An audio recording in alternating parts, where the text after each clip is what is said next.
예수 그리스도로 하나님의 말씀 증거하겠습니다. 하나님의 말씀 말라기서 2장을 같이 보시겠습니다.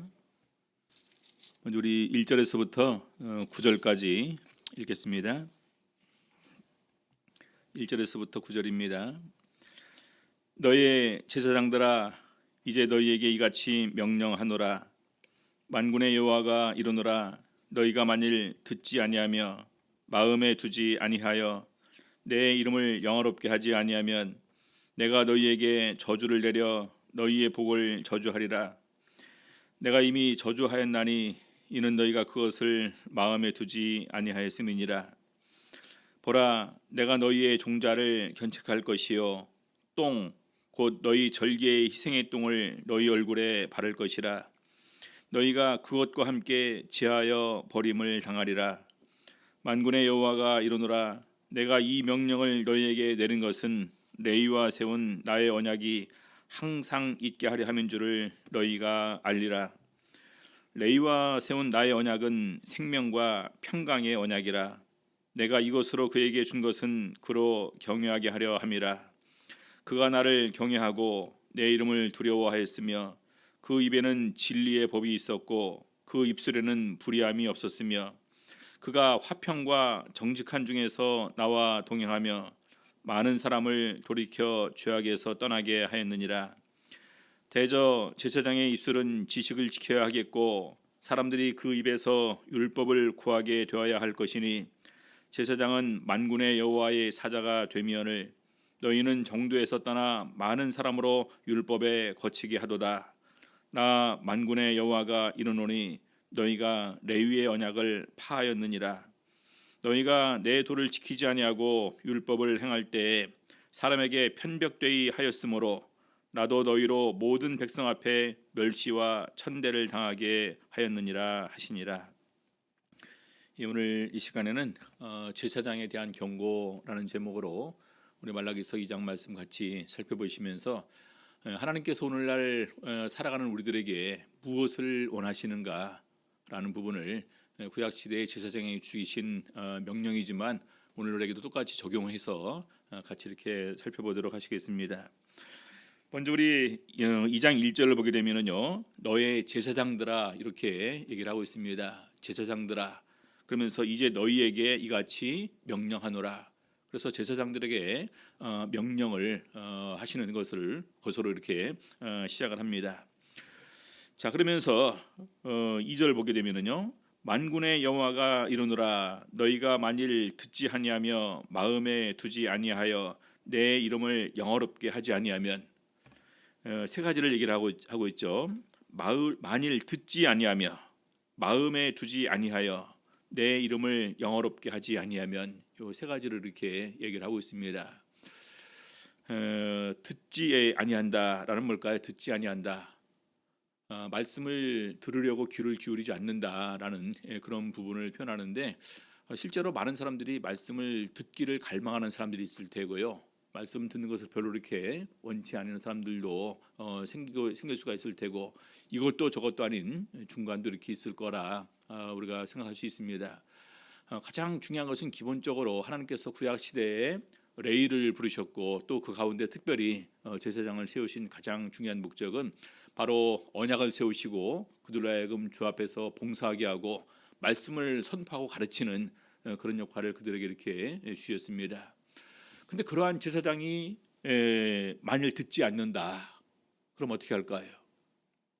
그렇죠? 그래서 우리 신명기 11장 28절에 보게 되면은요, 너희가 만일 내가 오늘날 너희에게 명하는 도에서 돌이켜 떠나 너희 하나님 여호와의 명령을 듣지 아니하고 본래 알지 못하던 다른 신들을 쫓으면 저주를 받으리라.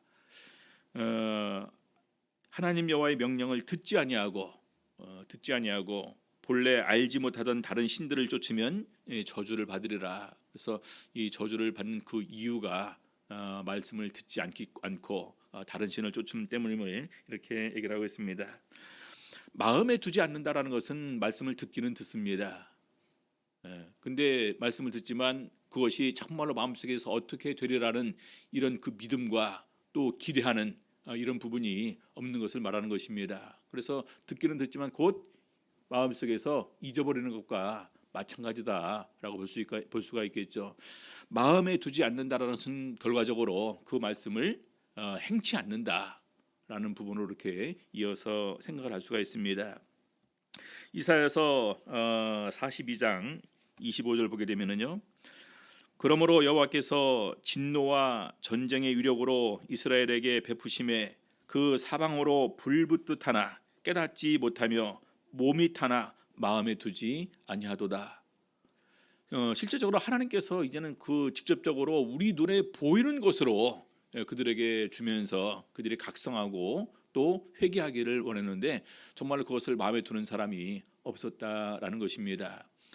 우리 창세기에 보게 되면은 요셉이 꿈 얘기를 하게 될 때 우리 이제 거기에 이제 그것을 다 들었던 야곱이 그것을 갖다가 마음에 두었더라라고 이렇게 얘기를 하고 있습니다. 하나님께서 이 꿈을 우리 아들 요셉에게 보여준 것은 분명히 어떠한 이유가 있을 것이다. 그래서 그것이 우리가 모르는 가운데 있지만 한 걸음 한 걸음 한 걸음 이렇게 그 절차를 따라서 또 시간을 따라서 그렇게 이것이 이루어질 것이다라는 이런 그 기대하는 마음으로 그것을 마음에 두었다라는 것입니다.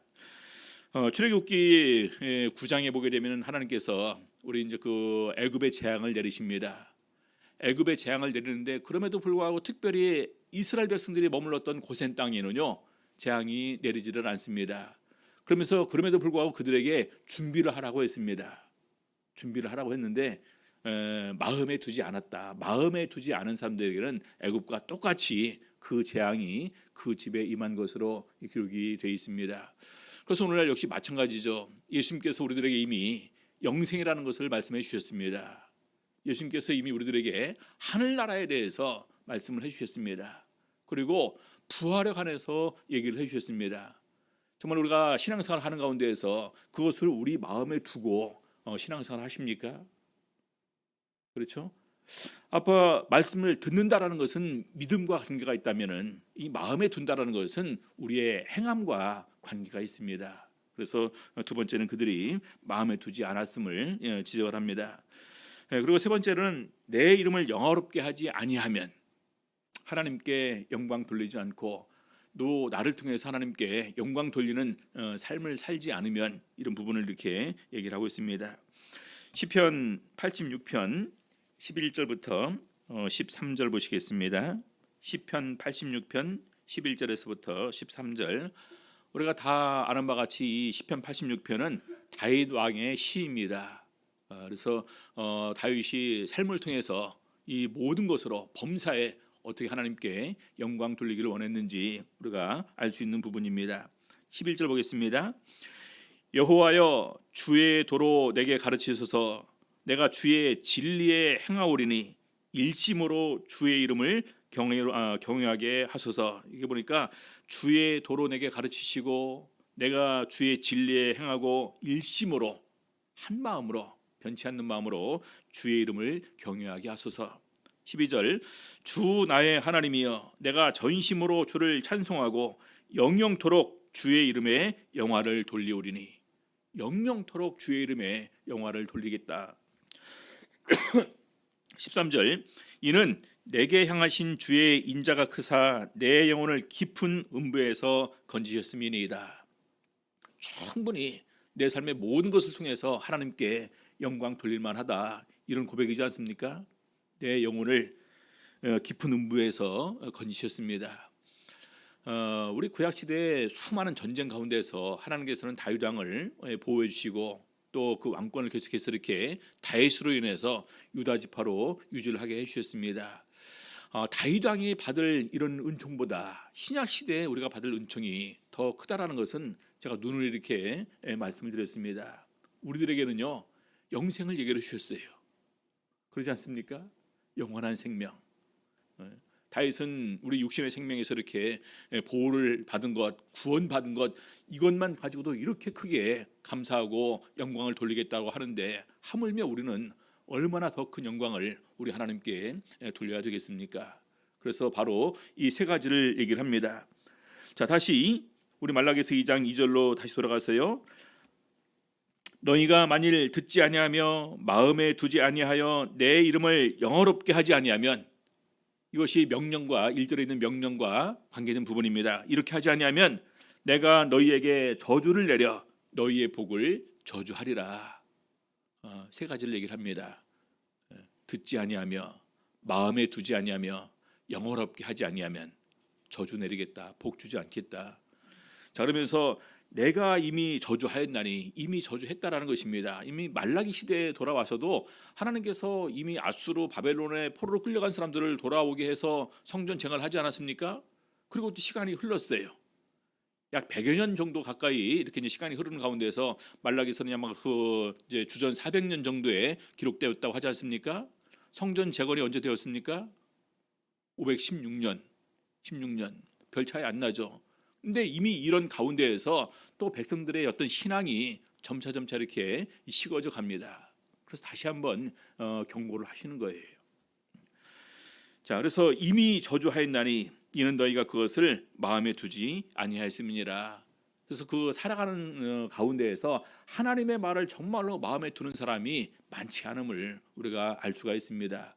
구약 시대에 특별히 그렇게 하나님의 큰 은혜와 권능을 체험한 그들도 결과적으로 조금 지나니까 말씀을 마음에 두지 않는데, 하물며 우리들이야 얼마나 더 쉽게 떠날 수가 있을까요?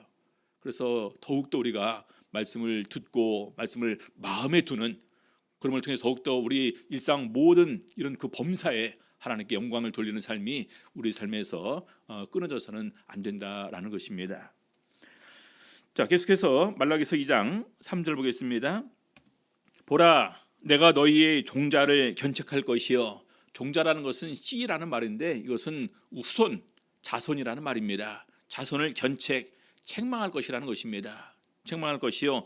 똥, 곧 너희 절기의 희생의 똥을 너희 얼굴에 바를 것이라.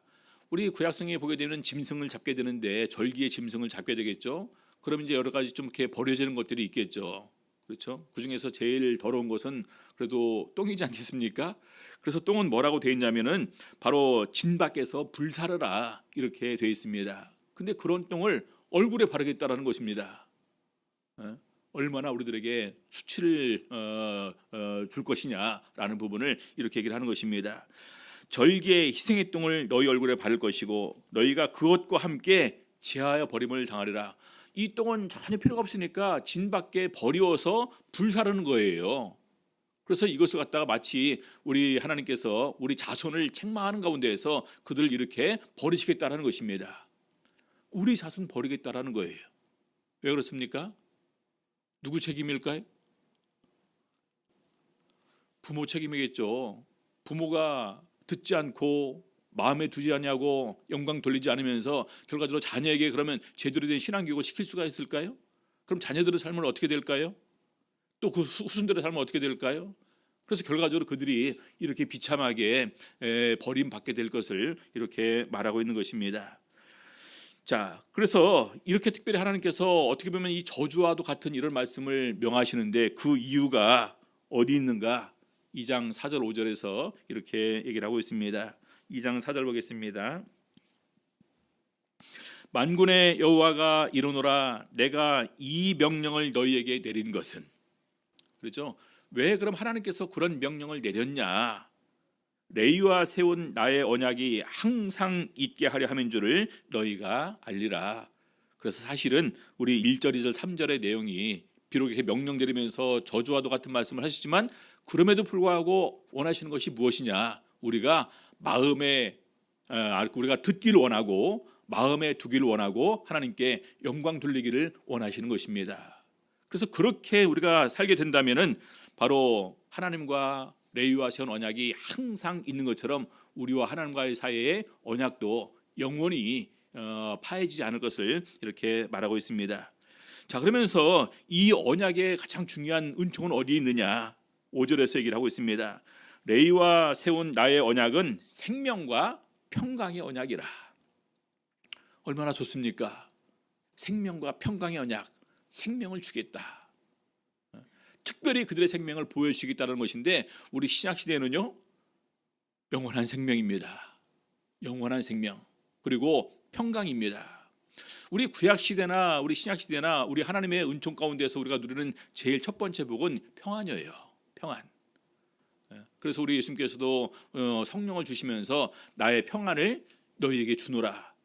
내가 너에게 주는 것은 세상이 주는 것과 같지 않다. 마음에 근심도 하지 말고 두려워하지도 말라. 이렇게 얘기를 합니다.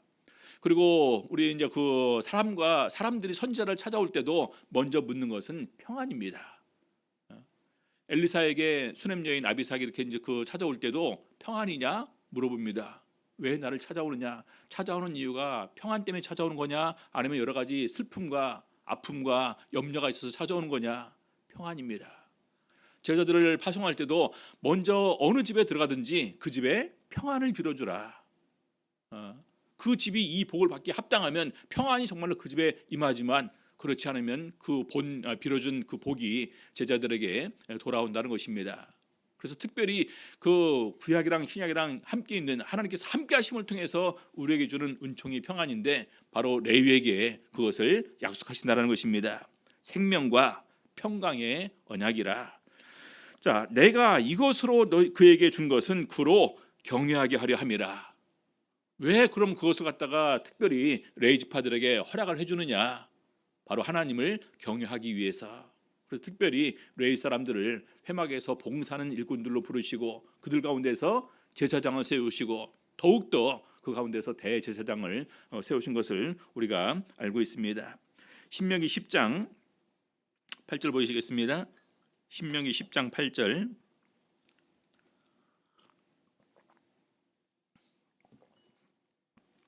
그때 여호와께서 레위 지파를 구별하여 여호와의 언약궤를 메이며 여호와 앞에 서서 그를 섬기며 또 여호와의 이름으로 축복하게 하셨고 그 일은 오늘날까지 이르느니라. 특별히 레위에게 준 것을 세 가지를 얘기를 하고 있습니다. 언약궤를 메게 했고 여호와 앞에 서서 그를 섬기도록 했고 심지어는 여호와의 이름으로 축복하는 이런 특별한 그 권세를 그들에게 허락을 하셨습니다. 그래서 우리 민수기에 보게 되면은 민수기 6장에 제사장의 축복기도 내용이 있죠. 이렇게 복을 빌어주고 백성들은 아멘하는 가운데서 그것을 누릴 수 있도록 해주셨습니다. 자, 그래서 이렇게 하나님께서 레위와 언약을 세우셨고 그때 그러면 레위 지파와 제사장들과 대제사장은 하나님 앞에서 어떻게 했었나 이 부분을 이렇게 정리를 하고 있습니다. 말라기서 계속해서 2장 후반부 보게 되면은요, 그가 나를 경외하고 내 이름을 두려워하였으며 그 입에는 진리의 법이 있었고 그 입술에는 불의함이 없었으며 그가 화평과 정직함 중에서 나와 동행하며 많은 사람을 돌이켜 죄악에서 떠나게 하였느니라. 우리 구약 시대의 레위 지파, 더 나아가 제사장, 대제사장의 가장 중요한 직무와 그들의 책임이 여기 있습니다. 이것은 오늘날 우리 신약 시대에는 우리 모든 성도들이 하나님의 신령한 제사장이라고 그러지 않습니까? 제사장. 그럼 우리는 오늘 어떻게 되느냐? 오늘 이 6가지 하나님께서 특별히 언급하신 이 6가지가 오늘 우리들의 삶에 있는지를 우리도 보아야 된다는 것입니다. 구약 시대의 적어도 제사장들은 이러한 삶을 살았다라는 거예요. 우리 하나님 앞에서 어떻게 했다고요? 하나님을 경외하고 내 이름을 두려워하였으며 입에는 진리의 법이 있었고 입을 열면 자연스럽게 하나님의 말씀의 권면이 자연스럽게 나와서 전하고 가르치는 삶이 그들에게 있었다라는 것입니다. 입술에는 불의함이 없었으며 우리 제일 많이 우리 그 죄를 행하는 것이 입술이라고 그러지 않습니까? 입술. 이것으로 찬송하기도 하고 이것으로 사람을 저주하기도 하고 미워하기도 하고 질투하기도 하고 심지어는 이간질하기도 하고 비판하고 정죄하기도 합니다. 그래서 그걸 갖다가 한 단어로 저주하기도 한다 이렇게 표현하고 있습니다. 그가 화평과 정직함 중에서 하나님과의 동행이 조건을 얘기를 하고 있죠. 화평함과 누구랑 화평입니까? 이때 당시에는 우리 사람들과 형제 자매들과의 화평입니다. 또 하나님 앞에서 정직한 가운데서 하나님과 동행했다는 것입니다. 심지어는 많은 사람을 돌이켜서 죄악에서 떠나게 하였느니라. 우리 성도님들 이 6가지 삶은요 하나님께서 구약 시대에 특별히 언약을 맺은 레위 지파와 맺은 이런 그들에게 원하는 것입니다. 그래서 그들도 이러한 삶을 살았으면 주님께서 굉장히 기뻐하시면서 열거한 거예요. 근데 말라기서를 쓰게 될 당시에 그들의 삶에 이런 것이 있었을까요? 없었을까요? 어땠을까요? 없었습니다. 그래서 말라기서 2장 7절부터 제사장들의 분봉과 제약을 바로 7절에서부터 9절까지 이렇게 언급을 하고 있습니다. 7절, 대저 제사장의 입술은 지식을 지켜야겠고, 가장 중요한 거죠. 제사장의 입술은 지식, 하나님을 아는 지식, 하나님께서 말씀하신 것을 갖다가 항상 마음속에 묵상하는 가운데서 그것을 가르쳐야 될 이런 책임이 있습니다. 사람들이 그 입에서 율법을 구하게 되어야 할 것이니 제사장은 만군의 여호와의 사자가 되면을. 그래서 제사장의 직분이 이만큼 귀하고 영광스러운 직분이라는 거예요. 지식을 전하고 또 사람들도 백성들도 그 입에서 그것을 구하고 심지어는 여호와의 사자가 되는 거다. 여호와의 사자가 된다는 것은 바로 심지어는 대언자입니다. 하나님을 대신해서 선포하는 사람. 자, 그런데 8절 보니까요, 너희는 정도에서 떠나 많은 사람으로 율법에 거치게 하도다. 나 만군의 여호와가 이르노니 너희가 레위의 언약을 파하였느니라. 그들이 오히려 정도에서 떠나고 자기들도 정도에서 떠났을 뿐만 아니라 많은 사람도 율법에 거치게 함을 통해서 그들 스스로 언약을 파기했다라는 것입니다. 하나님께서 주신 언약은 얼마나 귀한 언약입니까? 생명과 평강의 언약이었어요. 근데 그것을 갖다가 스스로 우리 제사장들, 레위인들이 그것을 갖다가 스스로 악을 행하는 가운데서 자기들 스스로 그 언약을 파기했다, 이렇게 말하고 있습니다. 누구를 원망할까요? 자기들이 자초한 것인데. 자, 느헤미야 13장의 29절에 보게 되면은 이미 이제 느헤미야 같은 경우도 말라기의 선자와 굉장히 가까운 시대입니다. 445년, 432년 느헤미야께서 굉장히 왔다 갔다 하는 그런 시기거든요. 근데 그때 당시에 그들의 그 느헤미야 그 선지자가 보게 될 때 그들의 잘못을 이렇게 지적을 하고 있습니다. 느헤미야 13장 29절, 네 하나님이여, 저희가 제사장의 직분을 더럽히고 제사장의 직분과 레위 사람에 대한 언약을 어기었사오니 저희를 기억하옵소서. 기껏 먼 나라에서 돌아와서 세워주고 가면 심지어는 백성을 인도해야 될 제사장들이 이렇게 타락해 버렸으면 얼마나 마음속에 상심이 클까요? 그 잘못을 하나님 기억하여 주시옵소서. 하나님 처벌하여 달라는 것입니다. 그렇죠? 그래서 그 시대에 벌써 이렇게 제사장들과 레위인들이 잘못 가고 있음을 지적을 하고 있습니다. 계속해서 말라기서 2장 9절, 너희가 내 도를 지키지 아니하고 율법을 행할 때 사람에게 편벽되이 하였으므로 나도 너희로 모든 백성 앞에 멸시와 천대를 당하게 하였느니라 하시니라. 그래서 하나님께서도 그들의 한대로 그들을 보응하셨음을 이렇게 얘기를 하고 있습니다. 그래서 제일 먼저 우리 1절에서부터 9절까지는 먼저 우리 그 제사장들에 대한 이런 경고, 또 제사장들의 또 이렇게 그 좋은 점, 그리고 그들의 죄악을 이렇게 지적을 합니다. 자, 10절에서부터 17절에는 우리가 결혼을 통해서 우리 삶에서 일어나는 죄악들을 다시 이렇게 언급을 합니다. 우리 구약 시대에 보게 되면 이 결혼이라는 것을 하나님께서 세우셨습니다. 이 또 한 가정이라는 것을 통해서 하나님께서는 이 구원을 완성시킬 계획을 세우셨는데 가정이 무너지면서 결과적으로 하나님께서 뜻하신 바가 이루어지지 않는 것을 보게 되면서 특별히 그것을 지적을 합니다. 먼저 말라기서 2장 10절부터 12절까지 보게 되면은요, 우리는 한 아버지를 가지지 아니하였느냐, 한 하나님의 지으신 바가 아니냐. 여기에 열애드릴 사람이 있을까요? 여기 앉아 계신 분 중에서 여기 앉아 계신 분도 다 여기 포함되겠죠. 한 아버지를 가지셨고 한 하나님의 지으신 바 된 존재들입니다. 자, 그런데 어찌하여 우리 각 사람이 자기 형제에게 괴사를 행하여 우리 열조의 언약을 욕되게 하느냐. 이 괴사라는 것은 바가드라는 말인데 불성실하게 대함이라는 말입니다. 배반, 속임, 거짓이라는 의미가 있어요.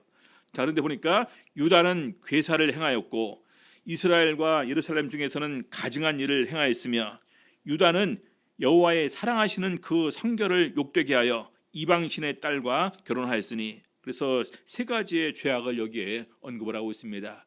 괴사를 행한 것, 두 번째는 우상 숭배라는 이런 가증한 일을 행한 것, 그리고 세 번째는 성결을 욕되게 하는 가운데서 이방 결혼, 이방 여인을 취한 것, 그 부분을 갖다 이렇게 그들의 죄악으로 언급을 하고 있습니다.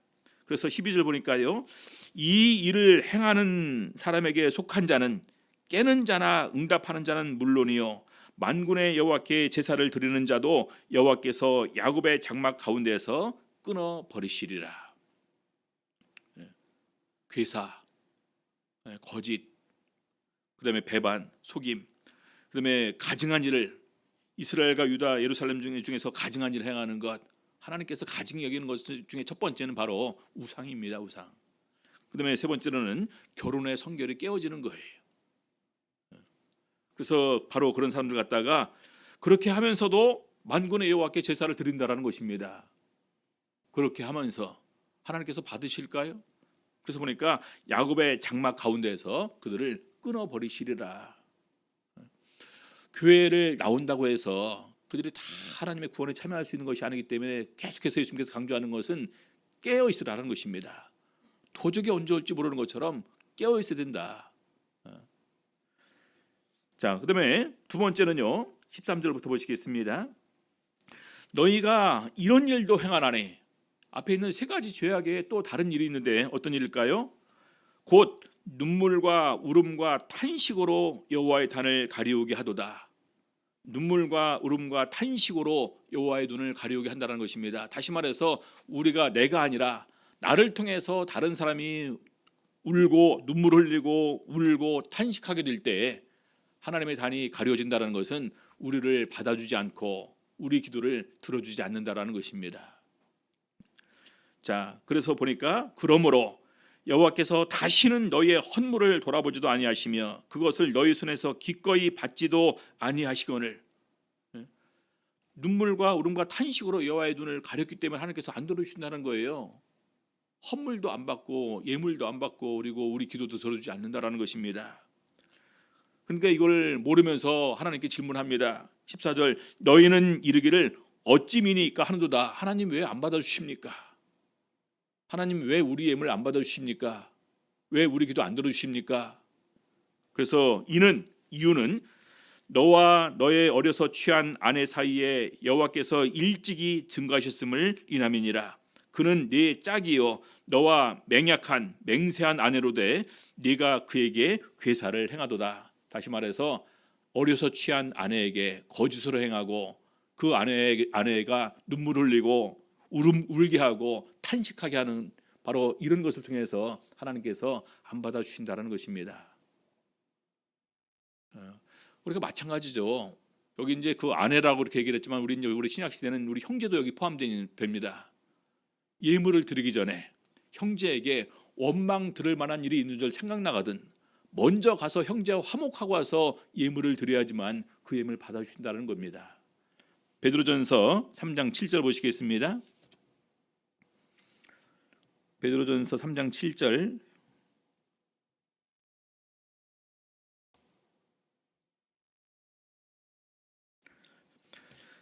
남편된 자들아 이와 같이 지식을 따라 너희 아내와 동거하고 저는 더 연약한 그릇이요 또 생명의 은혜를 유업으로 함께 받을 자로 알아 귀히 여기라.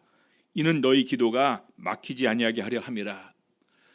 힘이 좀 세고 더 크다는 이유 하나만으로 이렇게 그 아내를 학대하는 거, 이 기도 안 들어준다는 거예요. 그럼 말 그대로 아내는 남편한테 함부로 하면 그 기도 들어주실까요? 마찬가지입니다. 그래서 하나님께서는 가정을 굉장히 중요히 여기셨어요. 이 두 부부가 한 몸이 된다는 것은 너무나 귀한 영적인 은혜고 바로 이 가정이라는 것, 결혼이라는 것이 하나님의 계획을 통해서 세워진 것이다라는 것입니다. 그래서 그 이유를 계속해서 얘기를 하고 있습니다. 왜 그러냐? 15절부터 16절, 말라기서 2장 15절부터 16절 보겠습니다. 여호와는 영이 유효하실지라도, 유효라는 것은 남는다라는 말입니다. 계속해서 만드시니까 많은 그 영일 만드시는데 유효하실지라도 오직 하나를 짓지 아니하셨느냐. 이 하나라는 것은 나를 위해서 지으신 것은 하나라는 거예요. 나를 위해서 지으신 것은 어찌하여 하나만 지으셨느냐. 이는 경건한 자손을 얻고자 하심이니라. 예, 나를 위해서 한 아내를 예비해 두셨습니다. 그래서 둘이 만나서 주 안에서 하나가 됨을 통해서 바로 또 그 하나가 됨을 통해 또 경건한 자손을 계속해서 낳아서 하나님께 영광 돌리는 그런 가정 만들기 위해서 이렇게 하나만 주셨다라는 것입니다. 그래서 성경은요 일부일처제예요. 그렇죠? 자, 그래서 이유가 경건한 자손을 얻고자 하심이니라. 2절 그다음에 그러므로 네 심령을 삼가 지켜 어려서 취한 아내에게 괴사를 행치 말지니라. 가장 중요한 것은 진실입니다. 부부간의 진실. 이거 깨지는 순간에 같이 함께 할 수 없겠죠. 그렇죠? 아까 괴사가 뭐라고 했습니까? 거짓, 배반, 속임. 그렇죠? 예. 그래서 26절 이스라엘의 하나님 여호와가 이르노니 나는 이혼하는 것과 학대로 옷을 가리우는 자를 미워하노라. 만군의 여호와의 말이니라. 그러므로 너희 심령을 삼가 지켜 괴사를 행치 말지니라. 예, 경건한 자손 바로 가정을 통해서 구원을 완성시킬 것이기 때문에 이것은 이만큼이나 중요하다는 것입니다. 창세기 18장 17절 보시겠습니다.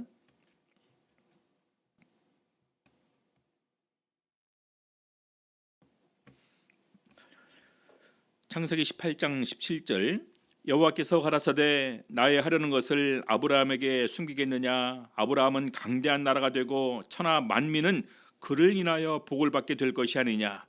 내가 그로 그 자식과 권속에게 명하여 여호와의 도를 지켜 의와 공도를 행하게 하려고 그를 택하였나니 이는 나 여호와가 아브라함에게 대하여 말한 일을 이루려 함이니라. 아브라함이 약속하신 것이 뭡니까? 하늘의 별들을 봐라. 네 자손이 이와 같이 많아질 것이다. 근데 그 자손이 어떤 자손이 되길 원합니까?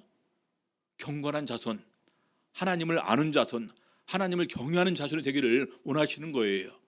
그래서 아브라함을 택한 이유가 그 자식과 권속에게 명하여 여호와의 도를 지켜 행하게 하기 위해서, 의와 공도를 행하게 하기 위해서 아브라함을 선택을 하셨다는 것입니다. 오늘날 우리를 선택하신 것도 역시 마찬가지예요. 나를 통해서 한 아내를 얻어서 한 가정을 이루어서 경건한 자손을 얻어서 우리가 하나님께 영광 돌리는 가정 되기를 원하신다라는 것입니다. 우리 윤덕도 목자님이 많이 강조하지 않습니까? 적어도 셋씩은 다 하나야 된다, 한 가정당. 그래서 이 세상에 경건한 자손이 많아야지만 이 세상에 더욱더 선한 영향력을 끼칠 수가 있고 더욱더 그를 통해서 많은 영혼이 구원받을 수 있다, 그러지 않습니까? 그렇죠? 우리 신명기 6장에 보게 되면은 이스라엘아 들으라, 우리 하나님 여호와는 오직 하나님 여호와시니 이제 쭉 얘기하면서 이제 우리 그 자녀들을 길에 행할 때도 누웠을 때에도 이 가르칠 것을 이렇게 강조합니다. 쉐마 이스라엘 해서 굉장히 이스라엘 백성들에게 강조되는 부분입니다. 자, 그리고 나서 나중에 쭉 그 자녀들에게 가르치는 것이 강조가 되는데 자녀들 신앙교육을 제대로 시키지 않으면 어떻게 됩니까? 그 부분이 이사야서 51장에서 그렇게 증거를 합니다. 이사야서 51장 18절 보시겠습니다.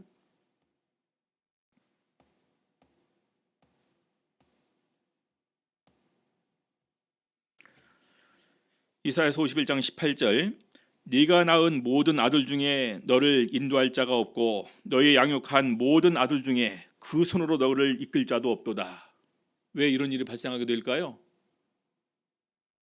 아브라함을 통해서 가르쳐야 되는데, 아버지를 통해서 가르쳐야 되는데, 어머니를 통해서 가르쳐야 되는데, 그 가정에서 가르쳐야 되는데 이것이 끊어지면은 얘네들이 신앙 안에 바로 서 있는 사람이 없지 않습니까? 자, 그래서 나중에 내가 늙었을 때, 내가 또 이렇게 진리에서 좀 이렇게 흔들리게 될 때 어느 자녀도 나를 이끌을 사람이 없다라는 것입니다. 그래서 어떻게 됩니까? 19절 이 두 가지 일이 네게 당하였으니 누가 너를 위하여 슬퍼하랴. 곧 황폐와 멸망이요 기근과 칼이라. 내가 어떻게 너를 위로하랴. 황폐와 멸망, 기근과 칼이 임할 때 결과적으로 나도 죽고 내 자손도 함께 죽는다라는 것입니다. 누가 위로해 줄 수 있을까요? 자, 그와는 반대로 우리 사도행전에 보게 되면 너와 네 집이 구원을 받으리라는 한 가정이 전체 구원받는 기쁨이 넘치지 않습니까? 우리 사도행전 16장만 보더라도 두아디라 성의 자주상사 루디아와 그 온 집이 다 세례를 받고 기뻐했다라고 기록되어 있습니다. 빌립보 감옥의 간수와 그 권속들이 다 세를 받고 기뻐했다라고 기록되어 있습니다. 온 가족이 함께 믿고 기뻐한다는 것은 바로 하나님의 구원 계획의 완성이다. 그래서 우리가 그런 부분에서 이 부분이 얼마나 귀한 부분인지를 다시 한번 꼭 생각을 하셔야 되겠습니다. 자, 계속해서 마지막으로 세 번째죠. 말라기서 2장 17절, 너희가 말로 여호와를 괴로우시게 하고도, 말로 어떻게 괴로웠게 했을까요? 이르기를 우리가 어떻게 여호와를 괴로우시게 하였나 하는도다.